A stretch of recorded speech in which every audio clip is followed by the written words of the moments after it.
Kami bukan beruang hitam, kenapa kamu melahirkan beruang hitam? Katakan padaku, apakah kamu mencari betina lain di luar sana? Anak beruang itu hasil karyamu. Dan kamu malah berani datang menanyakan hal sebodoh itu padaku. Dengan marah, ayahku memutar-mutar ibuku seperti gasing selama 3 hari. Lalu memukul anjing laut tetangga seolah-olah dia bola basket selama 7 menit. Akhirnya dia menyimpulkan bahwa aku adalah spesies invasif. Baiklah, sampai ke Siberia pun kau datang mencari beruang. Katakan cepat, gunung mana asal arang? Itu, aku akan ke sana untuk menghabisinya. Penuh amarah, ia meninggalkan rumah dan berenang ke Siberia untuk membalas dendam pada beruang hitam di sana. Aku pikir ayahku, dalam perjalanan balas dendam, melintasi Arktik ini akan berenang setidaknya setengah tahun. Siapa sangka, saat aku untuk bertahan hidup, hampir bersembunyi dari tidak ada apa-apa, tiba-tiba muncul sosok putih raksasa di atas es, melangkah dengan angkuh. Astaga, ayahku yang luar biasa telah kembali secara mendadak. Saat itu musim semi, segalanya bangkit kembali. Bagi seekor beruang kutub jantan dewasa, hanya ada 2 hal di pikirannya pada musim ini. Makan dan kawin. Dan agar betina yang memiliki anak kembali siap kawin, mereka biasanya memilih untuk menyingkirkan anak-anak beruang yang ada. Bola arang sialan! Karena aku jadi bahan tertawaan seluruh desa. Hari ini sendiri, aku akan mengirimmu ke alam baka. Kaki-kaki besar ayahku tergelincir di atas es. Lalu ia menggaruk es hingga salju berterbangan. Dan dengan mata memerah, ia menyerangku. Aku pikir, petualanganku di kutub utara akan berakhir lebih awal. Tetapi pada saat kritis, ibuku bergerak, melepaskan raungan, memutar tubuh besarnya di udara, sambil memelukku untuk melindungiku. Terdengar bunyi benturan yang keras dan tumpul. Ibuku mengerang kesakitan seolah-olah batu curling raksasa yang dipukul meluncur di atas es. Beberapa meter, meninggalkan jejak darah di belakangnya. Meski begitu, dia meringkuk dan memelukku erat di bulunya. Tak jauh, di atas bukit es, rumah rubah Arktik mengintip. Pemimpinnya menjilati kakinya dengan tatapan puas. Aku mengerti betul ejekannya. Teman-teman, makhluk aneh berwajah arang itu sudah ditakdirkan, Mia. Siapkan pesta. Ibuku bangkit dengan susah payah. Keempat kakinya gemetar karena sakit, tapi tetap saja, ia mengaum ganas kepada ayahku. Bersiap untuk hantaman kedua. Sialan, beranilah menyentuhnya dan kau akan lihat. Meskipun ia sekecil arang, ia tetap anakku. Jika kau ingin membunuhnya, kau harus melewatiku dulu. Tidak, jika kita terus begini, ibuku akan hancur berkeping-keping. Jangan sakiti ibuku. Kembali sekarang juga, aku mencoba mengalihkan perhatian ayahku untuk menjauhkan itu. Tapi teori itu indah, dan prakteknya lain cerita. Di sana, aku terpeleset dan meluncur di atas es dengan posisi yang konyol. Tapi nasib sepertinya belum mau mengambil makhluk aneh ini. Aku meluncur ke sebuah lubang di bawah es. Apa ini? Bau busuk menghantam hidungku. Aku telah jatuh ke tumpukan lemak anjing laut yang membusuk, hampir muntah sarapanku. Tiba-tiba sebuah ide menyala di kepalaku. Aku tahu, aku punya ide. Menahan mual, aku berguling-guling di tumpukan busuk itu. Ayahku bersiap menyerang ibuku lagi. Tapi hidungnya bergetar. Otaknya yang kecil menerima sinyal baru. Gumpalan lemak anjing laut yang busuk bergerak di dekatnya. Dia memutar kepalanya yang besar. Aku ketahuan. Aku tak boleh kehilangan ketenangan. Tinggal satu cara terakhir. Aku berhenti berguling dan mencengkeram segenggam lemak. Aku menguleni lemak itu dengan kaki kecilku. Dengan cepat aku membentuk bola berbau busuk yang pekat. Inilah dia. Berkat memori otot dari jiwa manusianya, aku mengangkat bola itu dengan kaki belakang, mengarahkannya ke pemimpin rubah, mendorong bola itu dengan pinggang, dan tepat mengenai hidungnya. Rubah itu melihat bintang-bintang, dan menjerit ketakutan, dengan wajah penuh lemak anjing laut. Lalu berlari menuruni tangga. Strategi pengalihan itu berhasil. Ayahku bersiap untuk serangan kedua, tapi saat mencium bau busuk anjing laut yang menyengat, dia berhenti mendadak, kakinya tergelincir di atas es meninggalkan jejak, dia membeku, lalu berdiri, mencium udara dengan hidung besarnya. Matanya berkilau, dan air liurnya menetes. Rasa lapar mengalahkan insting reproduksi, ide mencari pasangan, menguap, aroma daging tua. Yang lezat itu, pasti lemak anjing laut kualitas terbaik. Aku akan makan dulu. Lalu aku akan kembali, dan menghabisi kalian. Ayahku berbalik tiba-tiba, dan mengejar rubah malang itu. Sambil meneteskan air liur, akhirnya kita selamat. Anak-anak, kalian baik-baik saja, aku baik-baik saja ibu. Bagaimana bisa? Kau berbau begitu busuk nak, tapi cinta ibu mengalahkan kebersihan. Dia memelukku erat, tanpa menunda sedetik pun, berlari ke arah berlawanan. Ayo cepat, semakin jauh dari orang gila itu, semakin baik.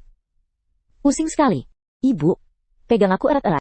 Jika kita berhasil masuk ke dalam badai, kita akan selamat. Ketika ibuku berhenti berlindung dari angin, dia kelelahan, berjalan dengan berisik. Akhirnya kita selamat untuk saat ini, sejak melahirkanku saat hibernasi. Berbulan-bulan telah berlalu, tanpa mencicipi makanan padat. Dan dia menahan pukulan itu untuk melindungiku, meskipun dia seekor beruang besi, energinya pasti sudah habis, dan aku pusing karena guncangan yang begitu keras begitu aku duduk, perutku protes. Tahan, kita harus bertahan. Ibuku yang lelah menatapku dengan penuh kasih, menyeret kaki-kakinya yang berat ke tanah beku. Dengan cakar, depannya seperti ekskavator, es dan tanah beterbangan kemana-mana. Akhirnya, kutemukan sesuatu yang mengisi perutku. Mata ibuku berkilau. Tubuhnya yang besar gemetar karena lapar dan lelah. Tapi dia melakukan sesuatu yang menyentuh hatiku. Ambil nak, makanlah. Kau butuh tenaga untuk terus berlari. Tapi takdir tak memberi kami jeda, baru saja aku selesai makan. Pertanda buruk. Bau itu, tampaknya, telah membawanya kembali rubah. Bau itu hanya memberi kita setengah jam. Rasa malu dan amarah karena birohi membuat ayahku gila, matanya melotot. Kita tersesat. Sekarang, dia benar-benar marah. Ibuku, tanpa ragu, menangkapku dan melarikan diri hingga sampai ke jalan buntu di tebing es. Di kaki tebing ada celah sempit. Ibuku memasukkan aku ke bagian terdalam, dan dia berbalik, menutupi pintu masuk dengan tubuhnya yang besar. Ayahku mendekat, memperlihatkan taring tajamnya dengan raungan, memekakkan telinga. Jika dia menyerang begitu, ibuku akan hancur. Satu-satunya pilihan adalah naik. Dia tidak boleh menangkapku. Aku lebih memilih mati, terjatuh daripada mati, di cengkeramannya. Pegang erat-erat, jangan lepaskan aku. Aku menatap ke atas, ke arah lempengan es raksasa. Dan mataku berkilau, jika aku berhasil mengguncang balok es itu. Lempengan es seberat beberapa ton akan runtuh. Ayah tercinta, hari ini giliranmu kalah. Bersiaplah untuk melihat apa artinya pengetahuan mengubah takdir. Aku menendang dengan liar, menggunakan kaki-kaki hitam kecilku. Es beterbangan dengan adrenalin memuncak. Tepat saat ayahku hendak memukul punggung ibuku. Dengan segenap tenaga, aku menabrakkan kepalaku ke balok es yang sudah terlepas. Jika penyangga itu runtuh, semuanya akan berakhir. Ayahku, yang waspada karena suara itu, berhenti dan menatap ke atas. Berbagai ton es dan salju runtuh seolah langit ambruk, menimpa kepala ayahku, mengubur binatang itu hidup-hidup, hanya menyisakan setengah bagian belakangnya yang bergetar. Bahaya telah berlalu sepenuhnya. Es itu mengubah medan, membuka jalan yang lebih dalam menuju cahaya. Itu telah membuka jalan keluar bagi kami. Itu adalah satu-satunya kesempatan kami. Mata ibuku bersinar. Dia menggenggamku dan masuk ke celah gelap itu. Celah itu seperti usus menuju pusat bumi, gelap dan sempit, sangat sulit. Aku tak tahu seberapa jauh kami melangkah ketika bau lemak anjing laut yang sudah lama mengendap menghantam kami. Aku mengintip dengan kepala kecilku yang hitam dan menahan napas. Ya Tuhan, betapa indahnya pemandangan itu. Tulang-tulang paus purba, tulang rusuknya membentuk sebuah hibu saya. Dipandu oleh naluri, masuk area dada, di mana tulang-tulang itu paling padat. Tetapi, kami hampir tidak bisa bernapas. Ketika dari pintu masuk, kami mendengar batu dan es disingkirkan dengan kekuatan kasar. Keluar, jangan bersembunyi. Aku akan menghancurkan kalian. Tubuhnya yang besar seperti tank, tidak bisa maju. Lalu saya melihat kekuatan sejati ayah saya. Dengan suara retak, sebuah tulang rusuk, fosil yang lebih tebal dari paha saya, tercabut oleh ayahku. Ia bagaikan punting hidrolik dengan kekuatan brutal, menghancurkan satu persatu tulang rusuk yang menghalangi jalannya. Sembunyi? Alaja, teruslah bersembunyi Uli. Lihat saja sampai kapan tumpukan tulang ini melindungimu. Ruang gerakku menyusut sentimeter demi sentimeter.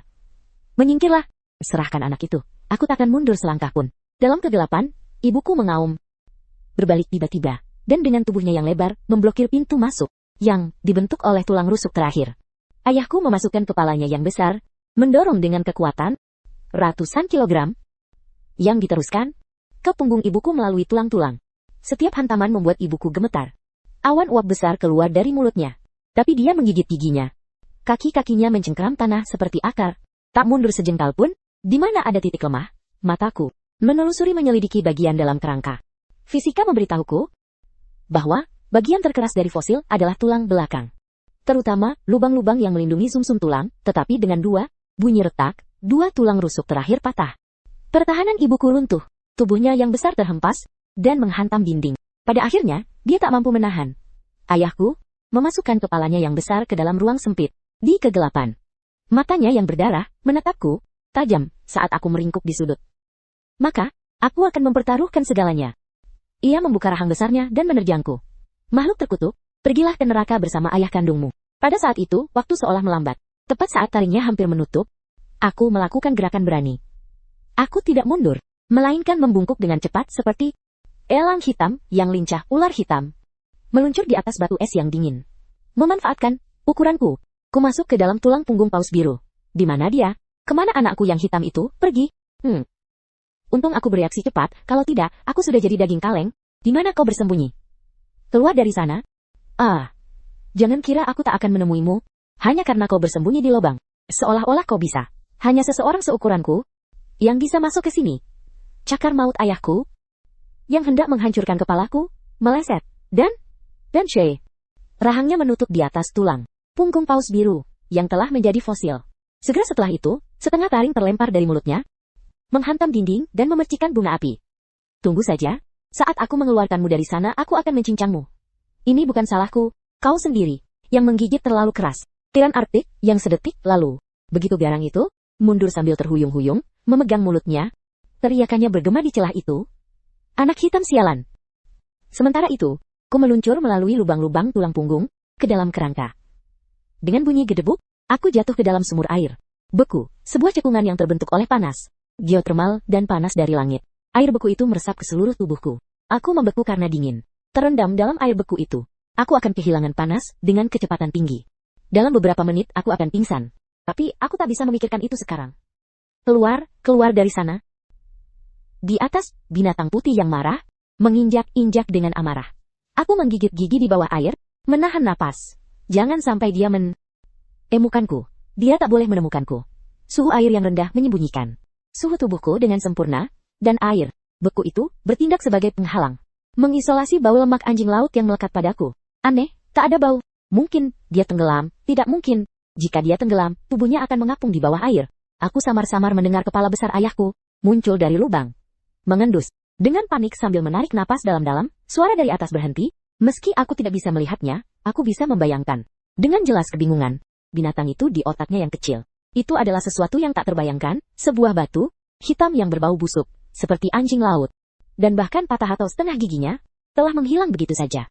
Ini tidak benar, betapa anehnya. Mungkin belalang ini bukanlah anakku, melainkan syaitan. Bagaimana mungkin syaitan tidak akan menghilang? Al-Shihaut itulah, ini adalah kecerdasan. Ia mencoba memasukkan cakarnya yang besar ke dalam lubang itu beberapa kali. Setelah memastikan tidak ada apa-apa, sang tiran tenggelam dalam frustrasi, sambil mengaum tak berdaya. Oh my god, bagaimana kita bisa terus seperti ini? Ibuku tersapu arus. Aku tidak tahu apakah dia masih hidup, dan jika aku keluar dengan tangan kosong, aku akan berakhir hancur berkeping-keping. Dengan cahaya redup yang menembus es, aku memandang dinding raksasa yang mengelilingiku. Ini adalah bagian terdalam paus biru, labirin tulang. Jangan bilang seekor beruang dewasa atau anjing laut besar pun bisa muat di sini. Pasti ada sesuatu untuk dimakan. Sumsum paus biru adalah harta karun. Seiring waktu, itu akan berubah menjadi adipot cerah. Jika aku menemukannya, ibuku dan aku akan selamat. Sambil gemetar, aku keluar dari air, menahan rasa kebas di kakiku. Aku meraba-raba di antara tulang-tulang, purba, pengetahuan dari kehidupan masa laluku. Berhasil menjaga sedikit kejernihan di tengah keputusasaan. Di sebuah celah pada tulang belakang, kakiku menyentuh sesuatu yang aneh. Itu bukan batu maupun es, melainkan sesuatu yang berminyak. Jantungku berdebar kencang. Aku menemukannya. Ini dia. Bagus sekali. Dengan potongan sebesar ini kita bisa makan selama beberapa hari. Sekarang aku satu kartu as di lengan. Ayo lihat bagaimana aku menaklukkan tiran tua itu. Menggunakan kaki dan tangan, dengan segenap tenaga, aku mencabut sepotong dari lubang. Adiposera sebesar setengah batang. Berat sekali, tapi sepadan, meskipun baunya agak aneh. Kalorinya banyak. Ayahku pasti lapar. Dengan ini, dia akan gila. Aku menciumnya dan berkata pada diriku sendiri. Bau tua, bau pengap, tapi di dalamnya banyak lemak. Bagi binatang manapun, ini godaan yang tak tertahankan. Aku mendorong sambil mendorong potongan lemak berat itu. Dengan kepala. Aku naik. Dengan susah payah melalui tempat aku turun. Begitu kepalaku keluar, aku melihat situasi di luar. Sang tiran yang menakutkan itu belum pergi. Tapi,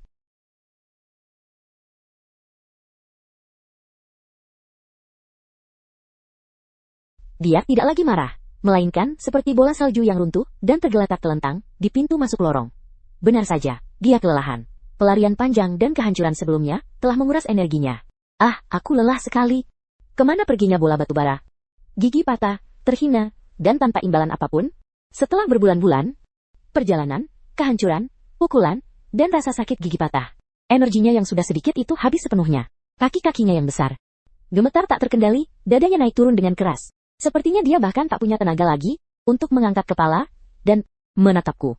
Dan di sudut tak jauh darinya, Ibuku terbaring lemah, tengkurap. Meski dadanya masih bergerak, dia juga berada di ambang kelelahan, menatap ayahku yang ambruk di lantai. Sebuah pikiran berani melintas di benakku. Aku merenung dalam hati. Di titik tundra yang beku dan sunyi ini, kekuatan selalu menjadi satu-satunya hukum yang tak tergoyahkan.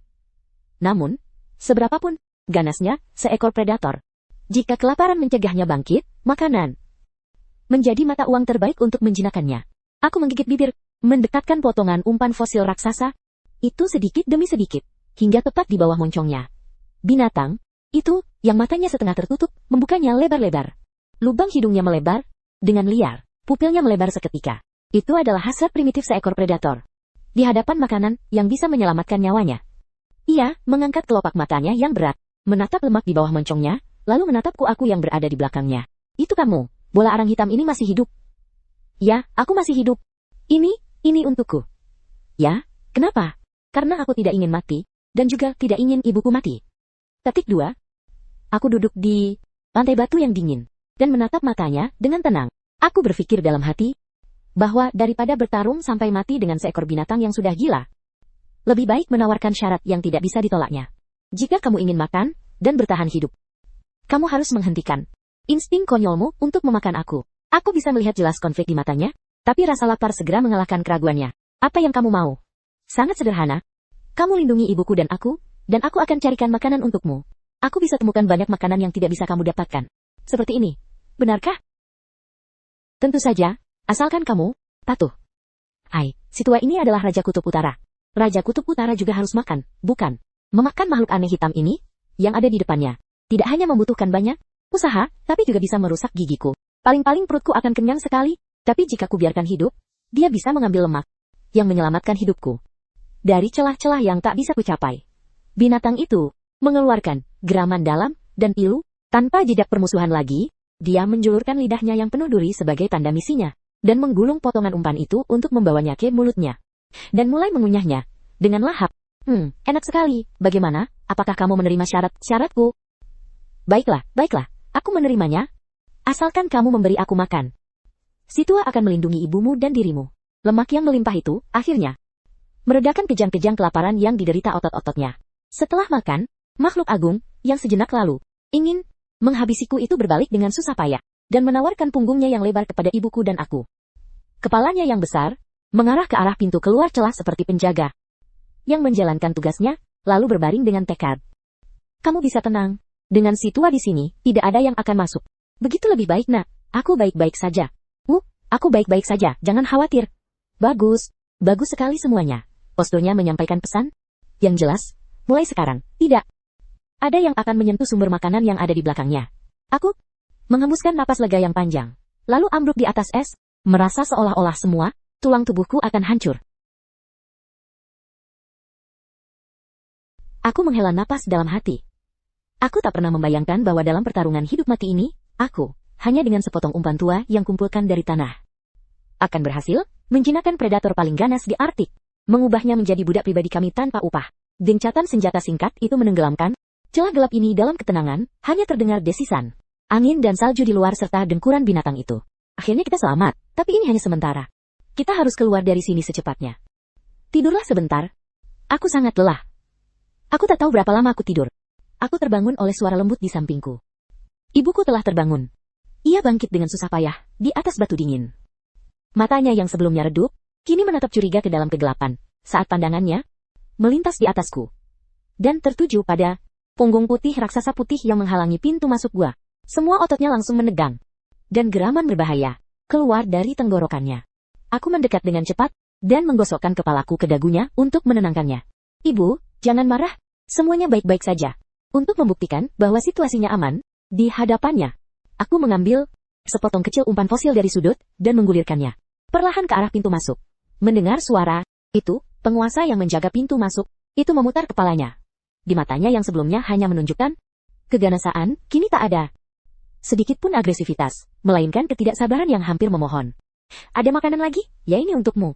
Bagus, terima kasih. Ini, apa ini? Aku telah membuat kesepakatan dengannya. Sebagai ganti makanan, dia melindungi kita, dan aku memberinya makan. Menurut Tuporo Forasha hati-hati habita habitu mak dia. Uno Tuporo Forasha habita habita habita habitita habitu. dia menggulung potongan lemak tua itu dengan lidahnya. Dan mulai mengunyahnya, dengan nikmat. 6. Ketika selesai, ia menjilat bibirnya, dengan nafsu ingin lebih, dan berbalik lagi untuk terus menjaga pintu masuk dengan patuh. Ibuku terdiam, kaget. Ia menatap binatang buas di pintu masuk, lalu menatapku. Sebuah kilatan keheranan bersinar di matanya. Ia tak bisa percaya. Bagaimana bisa binatang buas ini begitu tenang? Biasanya, beruang betina yang menjaga pintu masuk untuk melindungi anak-anaknya, dan bertarung sampai mati melawan beruang jantan. Tetapi, penguasa agung, yang ada di depannya ini, telah dengan mudah diredakan, hanya dengan sedikit lemak yang diambil dari celah tanah. Ini, sungguh luar biasa. Dia benar-benar menuruti perintahmu. Dia membutuhkanku sekarang. Di tundra ini, memiliki makanan adalah yang terpenting. Betapa cerdasnya anakku. Aku pikir ibuku akan tetap waspada, sampai kita menemukan cara untuk melarikan diri. Tetapi jelas aku meremehkannya.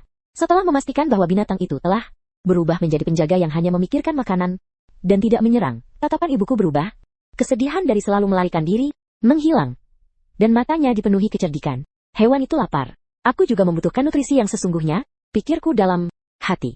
Lemak fosil dari jutaan tahun yang lalu, hanya bisa memuaskan lapar sesaat. Itu tidak bisa mempertahankan kita dalam jangka panjang. Kita perlu menemukan makanan segar. Nah, kita harus mendapatkan daging segar. Aku juga menginginkannya, tapi di luar sangat berbahaya. Dengan dia di sini. Apa yang harus ditakuti? Maksudmu? Tepatnya, biarkan dia yang berburu. Ibuku bangkit, mengibaskan es dari bulunya, dan mengabaikan tubuh besar yang menghalangi pintu masuk, lalu langsung keluar. Binatang raksasa itu hanya mengangkat satu kelopak matanya untuk menatapnya. Melihat bahwa dia tidak membawa makanan, kemana kamu akan berburu? Kalau begitu berhati-hatilah. Hewan tua ini memang tahu cara bersikap angkuh. Tunggu dan lihat, dan nanti kamu akan punya banyak pekerjaan. Lalu, ia menutup matanya kembali dengan malas. Menurut logikanya, saat ini, selama aku tidak pergi, sumber makanannya akan tetap ada di sana. Aku mengintip dengan penasaran dari tepi celah di bawah sinar matahari siang kutub. Ibuku tidak pergi jauh. Ia meluncur diam-diam di tepi gletser, menuju sebuah blok es raksasa di kejauhan. Di sana, terbaring seekor walrus muda yang terpisah dari kelompoknya. Bahkan meski masih muda, ukurannya sangat besar dengan kulit tebal dan kasar, bahkan cakar binatang buas pun tak bisa merobeknya dengan mudah, apalagi dua taring berbahaya itu. Biasanya, ibu saya yang lemah takkan menantang mangsa sekeras itu. Tapi hari ini situasinya berbeda. Saya melihat ibu saya tiba-tiba melompat dari balik puncak es, sengaja menghancurkan lapisan es tebal, sambil mengeluarkan suara gemuruh kebisingan. Walrus itu ketakutan, dan seketika mengangkat kepalanya dengan marah, mengayunkan taringnya, dan menggeram. Siapa yang mengganggu tidurku? Ting, Tufoy, aku. Jika bisa, tangkap aku, beruang putih sialan, aku akan menghabisimu. Lalu, ia melakukan sesuatu yang membuatku tercengang. Ia melepaskan teriakan kesakitan dan berbalik. Tersandung, berguling, dan pincang, berlari secepat kilat, menuju celah es tempat kami bersembunyi. Tolong. Wah, akting ini luar biasa. Oscar pun tak cukup untuknya. Jangan kira kau bisa kabur begitu saja. Walrus itu hanya ingin menakuti penyerangnya, untuk mengusirnya, tapi saat melihat musuhnya begitu lemah, keganasannya terbangun. Tubuhnya yang besar dan berat berputar-putar dengan liar di atas es. Menggerakkan taringnya, dan mengejar ibuku dengan ganas. Mereka datang, pertunjukan dimulai. Apa itu suara? Kenapa keributan ini? Ayah, kita dalam masalah. Seekor walrus sedang mengejar ibu. Saat aku melihat ibuku sampai di celah es bersama walrus yang tampak seperti gunung daging itu. Ayahku yang sedang tertidur sebentar terbangun karena keributan itu. Dia membuka matanya dengan bingung dan menggeram. Apa ini semua keributan di luar? Seketika dia melihat pasangannya dikejar oleh walrus gila itu, dan tubuh besar dari walrus itu langsung menuju ke sumber makanan yang terjamin. Ayahku mengeluarkan geraman penuh amarah. Jangan sekali-kali mendekati keluargaku.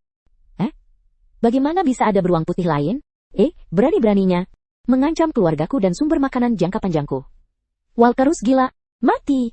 Amarah itu menyulut kemarahan sang penguasa Arktik. Raungan amarah yang menggemparkan tundra meledak. Ambil ini. Kau benar-benar pemarah, ayah. Yang tangguh. Habisi dia tanpa ragu sejenak pun. Seperti peluru meriam putih, ia meluncur langsung ke arah walrus raksasa itu. Tabrakan, dua gunung daging, tanpa trik atau tipu daya, hanya kekuatan paling murni dan brutal. Dengan dentuman tuli dan memekakkan telinga, laju serangan walrus itu terhenti seketika. Bagaimana rasanya? Kau tunggu. Aku tidak akan membiarkanmu. Masih berani bicara, ambil lagi. Walrus itu mengerang kesakitan dan mencoba membalas dengan taringnya. Menahan rasa sakit yang menusuk, Walrus itu mengaum dengan ganas. Kau akan membayarnya? Namun, binatang raksasa itu tidak memberinya kesempatan. Memanfaatkan keunggulan ukurannya, ia tiba-tiba menerjang. Dorongan brutal. Itu menghancurkan walrus beserta lapisan es di bawah kakinya. Tepi es itu pecah seketika. Walrus malang itu, bersama dengan potongan-potongan es yang tak terhitung jumlahnya, didorong dengan keras ke dalam lubang es yang dalam dan gelap, dari mana ia tak pernah kembali. Kemudian, darah mulai perlahan mewarnai permukaan es di lereng gunung jauh di sana. Pemimpin rubah kutub, yang sebelumnya hidungnya terkena pukulan dan sedikit berdarah, katakanlah, mengamati dengan waspada, sambil mengintip bersama beberapa teman, menjadi saksi perburuan yang luar biasa ini. Ya Tuhan, bos, apa yang terjadi? Kamu melihatnya? Beruang kutub pejuang, yang dulu begitu sombong itu telah berubah menjadi antek, yang tak berguna. Serius benar-benar, hanya karena makhluk hitam kecil itu memberinya beberapa potong lemak. Ia mengeluarkan beberapa gonggongan pendek dan tak percaya ke angin. Absurd, dunia ini gila. Pejuang yang dulu membuat tundra gemetar, setelah pergi ke padang gurun Asia, kini telah menjadi antek, yang puas dengan sisa-sisa makanan. Ibuku berjalan, anggun ke lubang itu, mencabut potongan daging walrus yang paling empuk, menatapku, dengan tatapan penuh arti dari ibu ke anak. Anakku, datanglah makan. Ini daging yang paling empuk. Terima kasih ibu. *2:2. Dan milikku? Kenapa terburu-buru? Kamu tidak akan kekurangan. Terima kasih sayang. Dan binatang yang baru saja melakukan perbuatan hebat itu terengah-engah dengan keras, memutar kepalanya, dan menatapku tajam. Tatapannya tak lagi penuh keserakahan atau keganasannya dulu, melainkan kebanggaan yang angkuh dan merendahkan. Lihat betapa bangganya dia, seolah-olah sedang bersaing denganku dalam diam. Asalkan kau memberiku makan. Si tua ini adalah raja terkuat di tundra. Bagaimana bukankah aku luar biasa? Yah, ayah, kau yang terbaik. Tentu saja ya. Ingat, saat si tua berkelana di tundra, tak ada yang bisa mengalahkanku. Ya, kau memang si pembual terbesar, hampir saja aku mematahkan tulang punggungmu. Lihat, kau yang mengatakannya. Aturan bertahan hidup di tundra. Beku ini tampaknya telah berubah selamanya sejak hari ini. Setelah menikmati pesta daging walrus yang lezat, kami bertiga menikmati kedamaian sejenak. Namun bahaya di tundra ini tak hanya datang dari kelaparan dan predator. Juga ada matahari yang sepertinya tak pernah terbenam di langit. Suhu hari kutub naik lebih cepat dari yang kubayangkan. Akibat mengerikan perubahan iklim semakin cepat di tanah ujung utara ini. Ibu, apakah kamu merasa semakin panas? Ya, suhu tahun ini jauh lebih tinggi dari biasanya. Lapisan es yang dulu tak tergoyahkan, kini tampak seperti kaca raksasa yang pecah oleh pukulan palu. Penuh retakan dalam di mana-mana. Berbaring di atas, aku bisa mendengar dengan jelas gemuruh gletser yang runtuh di kejauhan, seperti desahan putus asa dari alam itu sendiri. Bagi beruang kutub biasa, mencairnya es laut berarti kehilangan wilayah rumahnya.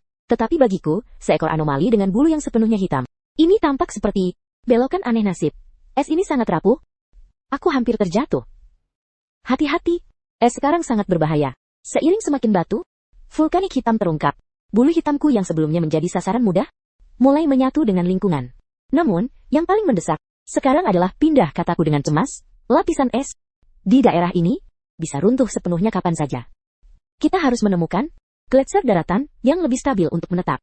Kita harus menyeberangi saluran air ini menuju gletser daratan. Saluran ini sangat lebar, bukan? Dan airnya beku, ya, dan siapa tahu ada orca di air. Tidak ada pilihan lain. Kita tidak punya alternatif.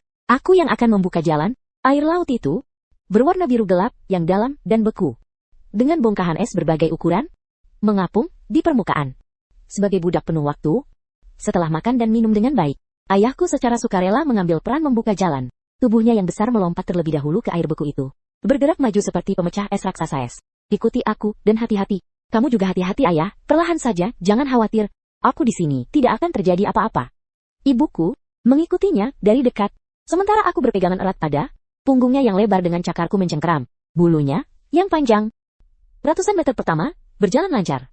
Tetapi tepat ketika kami tiba di tengah saluran yang sepenuhnya dikelilingi air, suasana di bawah permukaan tiba-tiba berubah. Air yang sebelumnya tenang mulai bergerak aneh. Ada yang salah? Bahaya. Apa yang terjadi, nak? Ibu, aku merasakan sesuatu di air. Di mana? Tepat di dekat kita. Aku tiba-tiba menyadari bahwa ibu dan ayahku yang berada di depan telah menegangkan tubuh mereka seketika. Di permukaan air, kurang dari 50 meter. Air pecah dengan keras. Dua sirip punggung raksasa setinggi hampir 1 meter seperti pisau hitam, memotong permukaan air, sambil mendekat dengan cepat. Itu Orca, sialan mereka dua, apa yang harus kita lakukan? Mereka telah mengelilingi kita, jangan khawatir, aku akan mengurus mereka. Hati-hati sayang, di daratan, beruang kutub adalah raja yang tak terbantahkan. Tetapi, di air, sedalam puluhan meter, di hadapan predator cerdas ini yang berburu secara berkelompok, bahkan seseorang sekuat aku, ayahku, hampir tidak punya peluang. Kedua Orca itu jelas melihat kami sebagai mangsa mereka. Mereka menggambar dua lengkungan elegan di bawah air, berusaha memotong jalur mundur kami untuk mengelilingi kami. Kepanikan mulai menyebar di permukaan. Ibuku mempercepat renangnya, tapi karena membawaku, gerakannya tak terhindarkan menjadi agak lambat. Kita tak boleh membiarkan mereka mengelilingi kita. Pikiranku berputar dengan kecepatan penuh. Sambil berpikir cepat. Hehe, mangsa yang datang sendiri. Mari kita tangkap si kecil dulu, lebih mudah. Ide bagus. Tidak, kita tak boleh membiarkan mereka berhasil. Orca-orca itu terus menggunakan sonar. Aku harus mengganggu mereka. Saat orca berburu di air keruh dan beku, mereka bergantung sepenuhnya pada sistem sonar mereka. Jika aku bisa menciptakan kebingungan yang cukup dengan suara dan bau, mungkin aku bisa menggagalkan serangan mereka. Aku melihat potongan daging walrus yang dibawa ibuku di mulutnya untuk meredakan lapar selama perjalanan, dan seketika sebuah rencana terlintas di benakku. Ada cukup es beku di sana, tepat seperti yang kubutuhkan. Ibu, berikan potongan daging walrus yang kau bawa di mulutmu itu. Untuk apa? Aku butuh itu, cepat berikan padaku. Aku segera di punggung ibuku, dan mengayunkan cakarku. Potongan-potongan es berbau daging ini, saat jatuh ke air, tidak hanya melepaskan bau kuat yang mengganggu, tetapi benturan di air menciptakan gelombang suara yang kacau. Kedua, Orca yang mendekat langsung ragu sejenak. Salah satunya mengeluarkan dengungan rendah dan membingungkan. Terlalu banyak gangguan, percepat pencarian, mereka terpaksa menyelam sedikit untuk mencoba melacak menemukan target lagi. Kesempatan bagus. Aku keluar dulu, lalu memecahkan es untuk membunuh mereka. Ayah, kamu bisa. Hati-hati, sayang. Sayang sekali, mereka lolos. Namun, detik-detik singkat itu cukup untuk mengubah arah. Ayahku, yang berada di depan telah sampai di tepi saluran. Kaki depannya yang besar menghantam dengan keras tepi balok es raksasa sebesar gunung. Tubuhnya yang besar memercikan air, memanjat dengan marah ke atasnya. Sebelumnya, tiran yang hanya memikirkan dirinya sendiri, itu pasti sudah melarikan diri tanpa menoleh ke belakang. Tapi, kini cara berpikirnya telah berubah. Dan dia mendapat perintah untuk melindungi sumber makanannya dengan segala cara. Dia berdiri di atas balok es raksasa itu, berbalik dan menatap dengan angkuh siluet hitam yang mendekat kembali di bawah air. Ayahku mengeluarkan raungan yang menggemparkan kanal. Dia tidak melompat ke air untuk bertarung, melainkan menunjukkan kekuatan penghancur yang menakutkan. Dengan kedua kaki depannya, yang mampu menghancurkan batu, ia memukul tepi balok es dengan keras. Potongan-potongan es raksasa yang sudah goyah akibat suhu tinggi, ditambah ratusan kilogram kekuatan kasar, serta dorongannya yang putus asa, membuat tepi es terapung itu runtuh seketika. Tonton balok es raksasa, seolah-olah bom berdaya ledak tinggi, dengan kekuatan yang mampu menghancurkan dunia, didorong ke laut oleh ayahku, dengan kekuatan di luar batas manusia, menghantam dengan keras area di mana kedua orca itu berada. Gelombang raksasa melambung ke langit. Dentuman bising bergema di dasar laut. Di hadapan serangan fisik berskala besar ini, bahkan lapisan lemak tebal orca pun tak akan berani menahan serangan itu dengan cara apapun. Bagus, ayah, kau luar biasa. Suamiku, betapa menakutkannya. Beruang kutub ini benar-benar gila. Ayo cepat pergi dari sini. Jika kita tidak bisa mengalahkan mereka, mengapa tidak melarikan diri? Ayo pergi, dan jangan sampai mereka melihat kita di sini lagi. Di hadapan balok-balok es yang jatuh seperti badai, kedua penguasa kedalaman itu memilih untuk tidak menghadapi bahaya. Setelah berputar-putar beberapa kali, mereka menyelam sepenuhnya ke kedalaman, menghilang tanpa jejak. Dan potongan-potongan es raksasa yang didorong ayahku ke laut, tidak hanya membuat orca mundur, tetapi di tengah saluran yang luas itu, mereka secara paksa membentuk semacam tangga yang terputus-putus. Ibuku mengamati dengan cermat dan berbisik peringatan padaku. Pegang erat-erat aku dan jangan lepaskan. Ibuku memanfaatkan kesempatan itu dan melompat di atas potongan-potongan es yang masih bergerak dengan liar, menghindari gelombang raksasa, dan melompat beberapa kali, hingga akhirnya, tanpa hambatan besar, berhasil naik bersamaku ke sebuah balok es terapung raksasa yang tampak stabil. Kami bertiga basah kuyup sampai ke tulang, terengah-engah keras, di bawah angin Arktik yang membekukan. Ayahku mengibaskan air dari kepalanya, menatapku, lalu berbaring secara naluriah di depan ibu dan aku, seperti benteng putih yang tak tertembus, kembali melindungikan kami dengan tubuhnya. Sudah aman aku di sini? Ayah, kau? Suami terbaik. Oli, terima kasih atas usahamu, Oke. Ini bukan usaha apa-apa, ini sepadan demi kalian. Kami baru saja berpijak di pantai yang kokoh, tertutup batu, vulkanik hitam, tanpa sempat mengibaskan air beku dari tubuh kami. Bau yang kuat, mengancam, dan rakus, menyapa kami, terbawa angin beku. Di garis pertemuan sisa salju dengan batu-batu hitam yang bergelombang, muncul 3 siluet putih yang megah. Itu adalah 3 beruang kutub jantan dewasa. Buruk, ada beruang lain, 3 jantan dewasa. Apa yang mereka inginkan? Apa yang akan mereka lakukan? Apakah mereka ingin merebut pasangan, makanan, atau wilayah kita? Habia, apa yang harus kita lakukan? Kita tidak bisa melawan mereka dalam kondisi normal. Beruang kutub jantan adalah predator yang sangat soliter dan teritorial. Mustahil mereka berkeliaran dalam kelompok. Namun, pemanasan global yang terus-menerus telah menyebabkan pencairan es laut secara massal dan penurunan drastis mangsa mereka. Kelaparan telah melanggar hukum alam. 3 beruang pengembara ini, kurus dan berbulu kotor, tanpa ragu, didorong oleh krisis kelangsungan hidup bersama, telah membentuk aliansi kelaparan yang rapuh namun berbahaya. Mereka mendekati kami dengan diam-diam, membentuk lingkaran hampir sempurna di mata para penjahat ini yang tak punya apa-apa lagi untuk dipertaruhkan. Keluarga kami bagaikan paket persediaan yang jatuh dari langit. Beruang betina itu sudah tak punya tenaga untuk membela diri. Anak beruang berwarna aneh itu terlihat menggemaskan, akan menjadi santapan yang lezat, dan yang satu ini yang masih bernapas, sama sekali bukan ancaman. Tatapan beruang liar itu penuh dengan keserakahan. Kami akan mengambil beruang betina itu sebagai pasangan. Si hitam kecil itu akan menjadi hidangan pembuka yang sempurna, tepat untuk mengisi tenaga. Di hadapan ancaman 3 beruang dewasa, ibu saya mengeluarkan erangan putus asa. Dia melindungi saya dengan tubuhnya sendiri, menutupi saya sepenuhnya. Kaki-kakinya bergerak gelisah di atas batu-batu hitam. Dia sangat sadar akan perbedaan kekuatan yang sangat besar di tundra Arktik. Menghadapi 3 musuh sendirian hampir pasti berarti kematian. Dia hanya menolak untuk mati. Bos, jangan pikirkan lagi. Ayo kejar mereka. Ya, habisi dia. Ayo, siapa yang takut pada siapa? Ahwaha, kula of mitiki rakun. Dan ayahku, yang berada di depan, melindungi. Kami berada dalam kondisi mengerikan. Sejak dia bangun di musim semi, menyeberangi setengah benua beku, hingga usaha luar biasa untuk memecahkan gletser beberapa saat lalu. Demi menghadapi dengan Orca. Ditambah waktu lama terendam dalam air beku. Tiran kutub kuno ini, yang dulu begitu menakutkan, telah mencapai batas absolut kekuatannya. Tubuhnya yang besar gemetar tak terkendali di bawah angin beku. Bahkan posturnya tampak sedikit membungkuk. Dari mulutnya memancar awan uap putih besar dengan aroma logam. Musuh juga menyadari bahwa dia berada di saat-saat terakhirnya. Pemimpin beruang, pengembara yang paling besar, melepaskan raungan, menantang, dan menjadi yang pertama mempercepat langkahnya. Di matanya, yang pernah menjadi raja di masa lalu, hanyalah tumpukan daging dan tulang yang sedikit lebih besar. Namun mereka meremehkan obsesi beruang tua ini. Seandainya itu ayahku, 6 bulan lalu, yang hanya memikirkan kawin, saat berada dalam situasi putus asa. Dan kalah jumlah, pasti dia akan melarikan diri sendirian, memanfaatkan ukuran besarnya.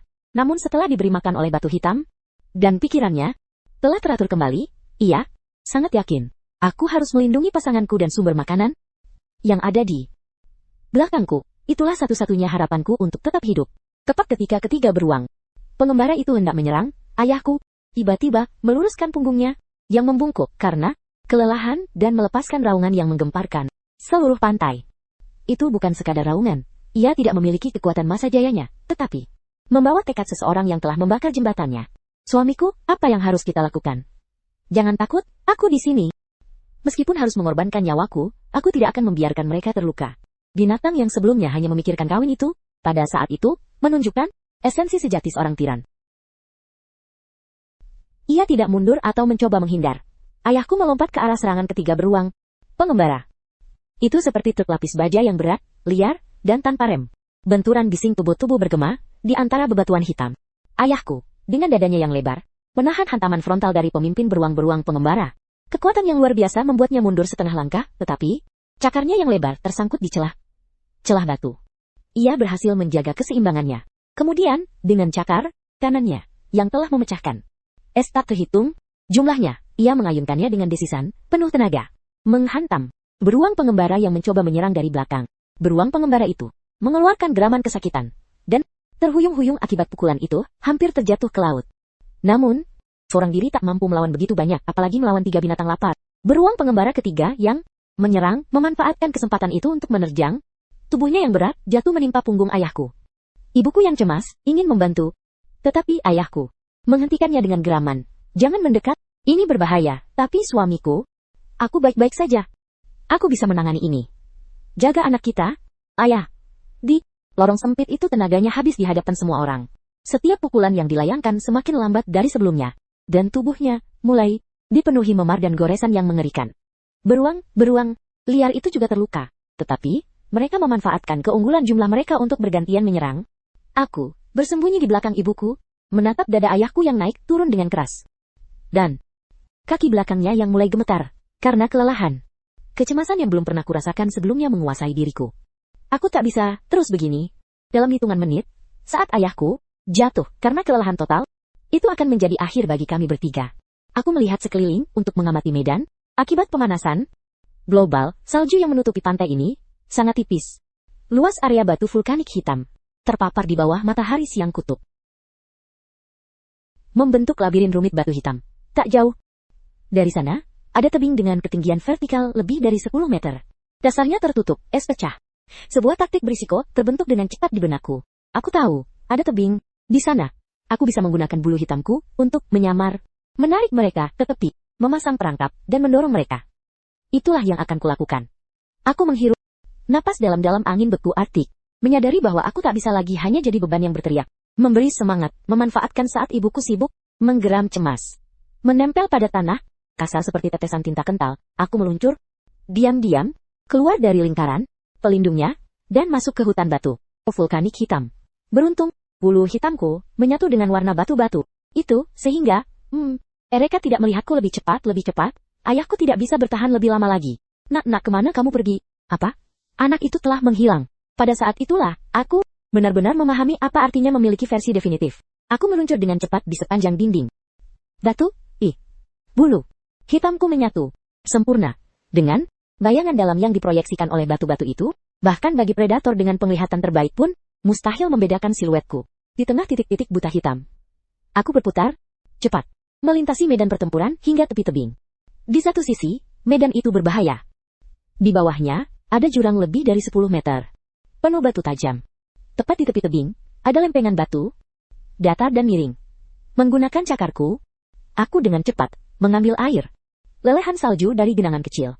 Di dekatnya segenggam, dan menyebarkannya secara merata di atas lempengan. Tentu. Angin dingin menusuk seperti pisau. Lapisan tipis air itu membeku dalam hitungan detik, menciptakan perangkap es yang hampir tak terlihat dengan mata telanjang.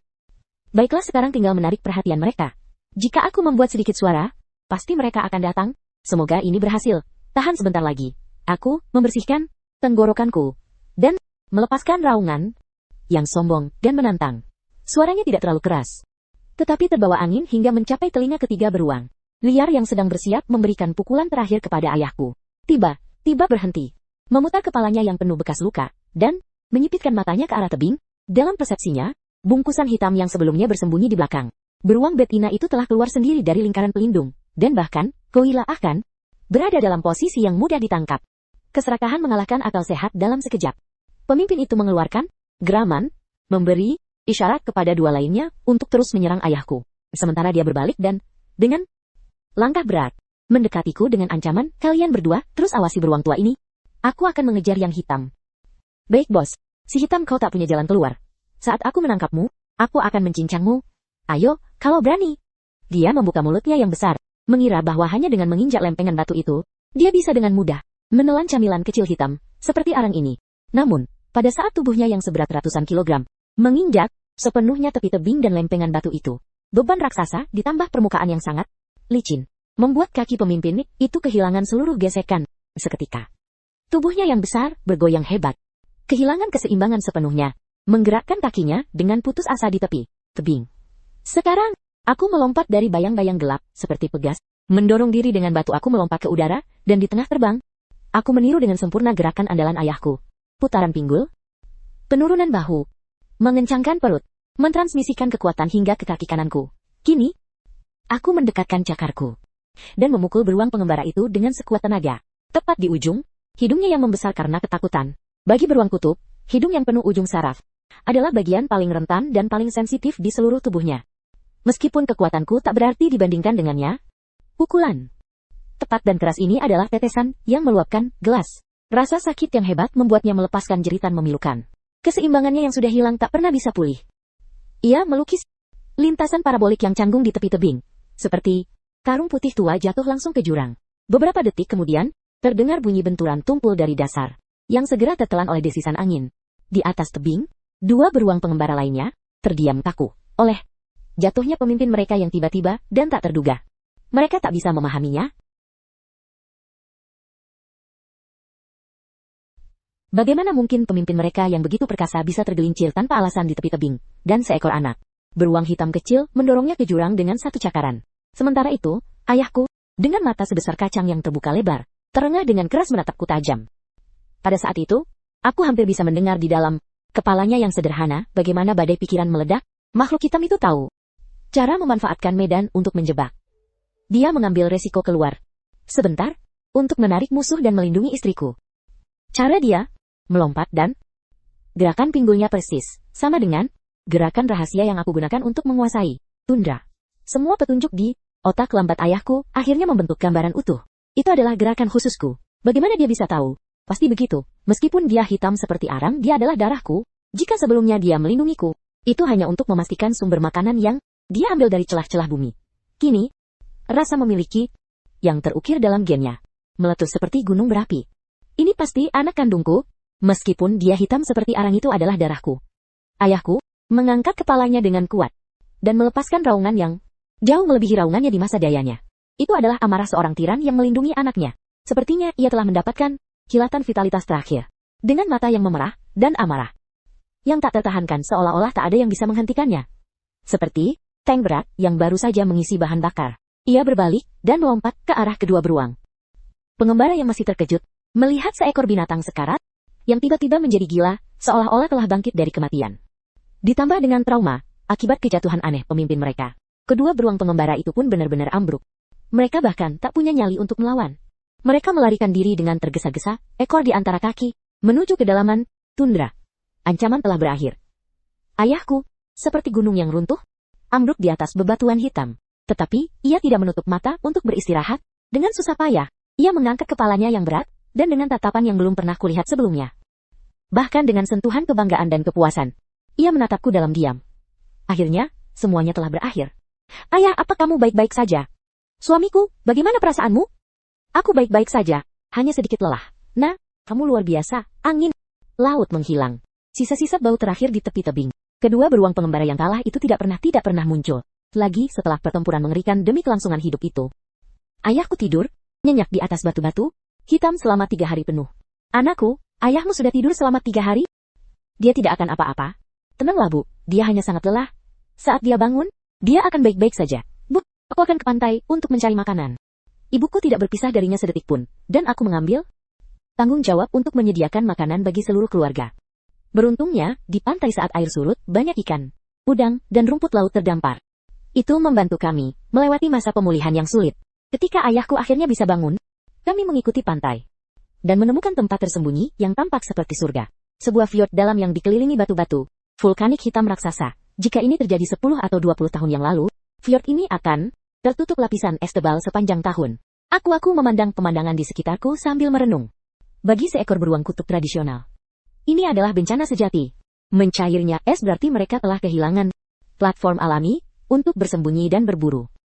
Bayangkan, seekor binatang sepanjang 3 meter, sepenuhnya putih, bersembunyi di atas batu vulkanik hitam, seperti arang, mencoba menyergap anjing laut dari jarak berkilometer.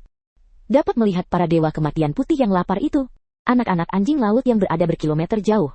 Nya dapat melihat Dewa Triniki, dewa kematian, putih, yang lapar itu, lalu meluncur dengan tenang ke air untuk melarikan diri. Kini, berburu semakin sulit. Bulu putihku di atas batu hitam terlalu mencolok. Ya, anak-anak anjing laut melihat kami dari jauh. Tak masalah. Mulai sekarang, serahkan rumah ini padaku. Kau pikir kau bisa, tapi tempat hitam ini, yang membuat beruang putih, putus asa. Bagiku adalah takhta definitif yang diberikan alam kepadaku. Seiring pertumbuhanku yang pesat, bulu hitamku menjadi lebih tebal dan berkilau. Saat aku diam di atas batu hitam, aku bahkan tak perlu bergerak untuk menyamar. Tubuhku menyatu sempurna dengan bayangan batu-batu itu. Suatu siang, Sekelompok anjing laut, bercincin yang malas naik ke tepi fjord. Ibuku, secara naluriah, ingin mencari perlindungan untuk mendekat, tapi aku, dengan lembut menggunakan kepalaku. Aku hanya berjalan tenang, menuju anjing laut, anjing laut. Itu, dalam sistem penglihatan anjing laut itu, aku hanyalah sebuah batu hitam yang bergerak perlahan. Hingga aku mendekati mereka kurang dari 2 meter. Seekor anjing laut gemuk menyadari ada yang tidak beres. Ia mengangkat kepalanya, dengan rasa ingin tahu, tetapi sudah terlambat. Memanfaatkan kekuatan yang jauh lebih besar daripada anak anjing laut seusiaku, aku menerjangnya dan mengakhiri penderitaannya dengan cepat dan bersih. Seluruh perburuan itu semudah mengambil sepotong daging dari lemari esku sendiri.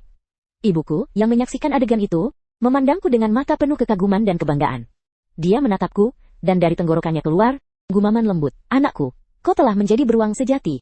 Akhirnya dia mengerti bahwa di era baru pencairan Gletser ini, anak beruang hitam yang dia lahirkan, yang sebelumnya dianggap makhluk aneh, telah memperoleh tiket untuk bertahan hidup yang diberikan alam.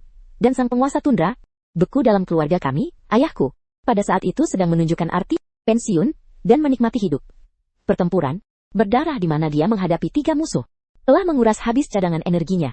Punggungnya yang dulu kokoh seperti gunung, kini sedikit membungkuk, dan langkahnya tak lagi begitu gagah. Era sentiran Arktik telah berakhir baginya. Aku sudah tua, tak berguna lagi. Sekarang ini adalah dunia para pemuda. Ayah, jangan katakan itu, kau masih sangat kuat. Kuat aku sekarang bahkan tak bisa berburu lagi, namun ia tak merasa sedih atau putus asa sama sekali.